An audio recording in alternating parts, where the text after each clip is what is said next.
আমার ছাদ বাগানে যতগুলো লেবুর গাছ রয়েছে, মানে সাইটাস প্রজাতির যতগুলো গাছ রয়েছে, তার মধ্যে এই যে গাছটি, এটা হচ্ছে বাড়ি ওয়ান মালটা। এই গাছটিতে সবার আগে এবং সব থেকে বেশি ফুল এখনও পর্যন্ত হয়েছে। দেখুন প্রতিটি ডালে, যেমন বেশিরভাগ ফুল, মানে যে সমস্ত ফুলগুলো প্রথম দিকে ফুটেছে সে সমস্ত ফুল কিন্তু প্রথম পর্যায়ে গুটি ধরতে শুরু করেছে, এবং সঙ্গে রয়েছে আরও প্রচুর ফুল, যে সমস্ত ফুলগুলো সবেমাত্র বেরিয়ে আসতে শুরু করেছে। এই পর্যায়ে গাছের কি পরিচর্যা করতে হবে? এই পর্যায়ে কিন্তু গাছে আর কোনো কিছুই পরিচর্যা করা যাবে না। শুধুমাত্র করে দেওয়া যাবে সেটা হচ্ছে দিনে অন্তত একবার করে ঠান্ডা জলে স্প্রে করে দিতে হবে গাছগুলোতে।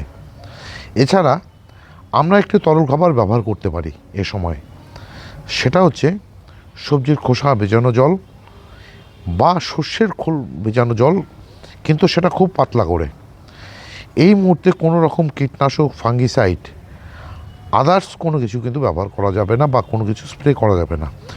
শুধুমাত্র ঠান্ডা জলে স্প্রে, আর গাছের গোড়াতে একদম হালকা করে, সে সবজির খোসা ভেজানোই হোক আর শস্যের খোল ভেজানোই হোক, একদম পাতলা করে দিতে হবে। আর এই ছিল আজকের ছোট্ট একটি ভিডিও।